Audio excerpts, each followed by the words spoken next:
You know, in the wild world of MMA, there's nothing quite like those heart-pounding slugfests where fighters exchange knockdowns like it's going out of style. It's easy for fans to get hooked when they see dynamic strikers with jaw-dropping knockout power delivering those insane highlight reel finishes. But let's talk about grappling for a second. To be honest, grappling doesn't always get the same love, does it? You gotta really know what's going on to appreciate the smooth moves and slick transitions when fighters tussle for dominance on the ground. Over the years, the UFC has given us some electrifying grappling showdowns that even the most casual fans could not help but get into.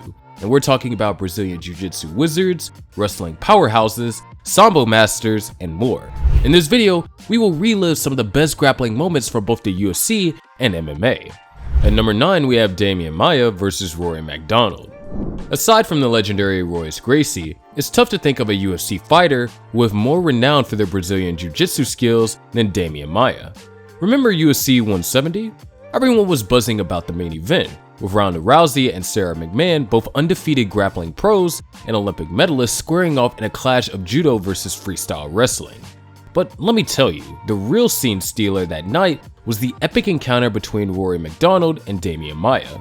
This high-octane grappling match had it all: 22 takedown attempts, Maia catching MacDonald in a full mount, and MacDonald fighting for the butterfly guard as he clawed his way back to his feet. Despite a scorching first round, MacDonald managed to pull through and secure a unanimous decision, earning both fighters the well-deserved Fight of the Night honors. Moving on to number 8, we have the famous bout between Rousimar Palhares and Alan Belcher. Rousimar Palhares was a real menace in the UFC, known for his relentless leg lock submissions and, unfortunately, his troublesome habit of not releasing submissions when he should. It's the kind of thing that could seriously mess up an opponent for life. So when Alan Belcher faced off against Palhares at UFC on Fox 3, everyone thought the American would do everything he could to avoid the ground game. But surprise, after Palhares scored a takedown, Belcher didn't back down. He scrambled for positions, even trying for a twister before Palhares countered with a knee bar attempt. The fight turned into an intense back and forth battle, with Palhares hunting for a heel hook while Belcher defended and ultimately landed in his opponent's guard. That was the beginning of the end for Palhares, as Belcher dished out a series of unanswered strikes, handing Palhares his first ever TKO loss. Talk about an unexpected twist. Number 7 takes us into the real worthy match between Dustin Poirier and the zombie Chan Sung Jung. Rewind to 2012 when Chan Sung Jung, the guy we all know as the Korean Zombie, faced off against Dustin Poirier in a fight that still stands as one of the UFC's top showcases of a well-rounded MMA battle. Sure, the striking exchanges were earth-shattering, but it was the thrilling grappling duel on the mat that really had fans on the edge of their seats. The two fighters treated us to an epic scramble fest, with the Korean Zombie throwing everything but the kitchen sink at Poirier. Arm bars, leg triangles, you name it. Poirier, for his part, expertly defended each attempt, transitioning with some seriously smooth reversals. But by the 4th round, Poirier just couldn't fend off the Korean Zombie any longer, as he found himself trapped in a tight Darce choke that left him unconscious. What a fight, huh? Number 6 on the list takes us to UFC 153, where Eric Silva peaked against John Fitch. Picture this: Eric Silva, a judo and Brazilian Jiu-Jitsu black belt with an impressive 14-2-1 record at the time, looked like he was on a fast track to greatness.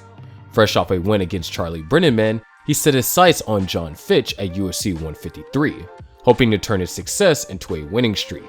And oh boy, did these two put on a show.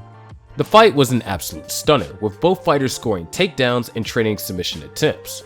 We're talking about a nail-bitingly close rear naked choke from Eric Silva and an equally intense armbar from John Fitch. In the end though, it was Fitch who emerged victorious, snagging a unanimous decision win and leaving the crowd in awe. At number 5, we have two supremely talented fighters who for some reason failed to win the UFC gold. We're talking about Nick Diaz versus Diego Sanchez in the Ultimate Fighter 2 finale. Nick Diaz and Diego Sanchez are two names that have become synonymous with MMA legend status. Sure, they never got their hands on the UFC gold, but they've more than earned their place in the annals of the sport. When these two Brazilian Jiu-Jitsu aces finally squared off at TUF2 season finale, you just knew it was going to be something special. And special it was. The fight was packed with non-stop action and silky smooth ground transitions that kept fans glued to their seats. When the dust settled, it was Diego Sanchez who came out on top despite a pretty bizarre post-fight interview where Diaz questions his opponent's fighting spirit. One thing's for sure though, this clash will go down in history as a true testament for their skills and heart. Number 4 takes us back to the history books where we saw the great Antonio Minotauro Nogueira take on Frank Mir.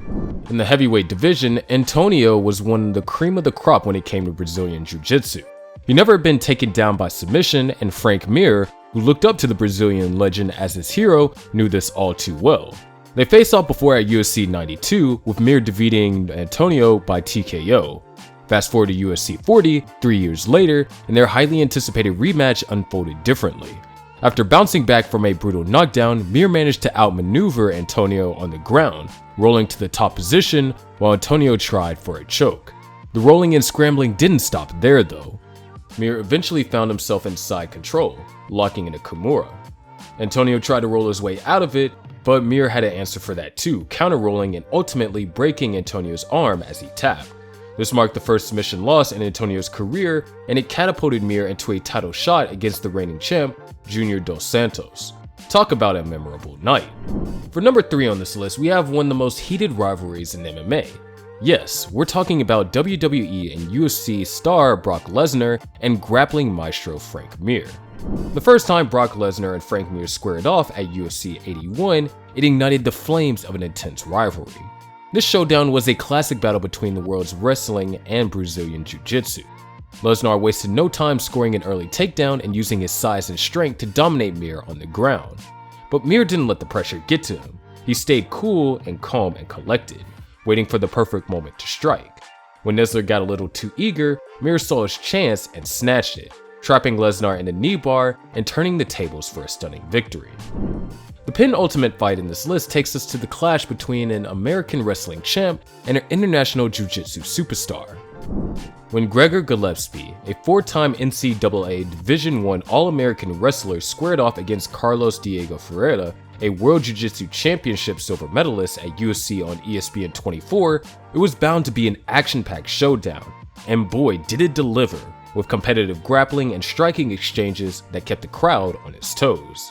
Gillespie managed to score some takedowns, but Ferreira proved to be a formidable foe, scrambling and even sneaking into a back mount while threatening submissions. The fast-paced grappling transitions didn't let up, ultimately paving the way for a second-round TKO win in Gillespie's favor. What a fight! And now we're finally down to number 1 on our list, where you go over probably the greatest display of grappling in MMA to date. UFC Fight Night 162 saw Damian Maia and Ben Askren go head-to-head in a battle for the unofficial title of MMA's greatest grappler.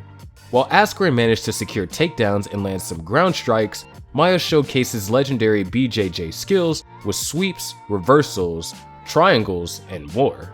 The two fighters treated fans to some of the most electrifying grappling exchanges in UFC history, pitting the best of folk-style wrestling against the best of Brazilian Jiu-Jitsu. The match, which took home Fight of the Night honors, concluded with a third-round rear naked choke by Damian Maia, marking the Brazilian's final UFC victory. And what a way to cap off an incredible career. Who is your most favorite MMA grappler of all time? Is there any fight that we missed out on? Be sure to let us know in the comment section below.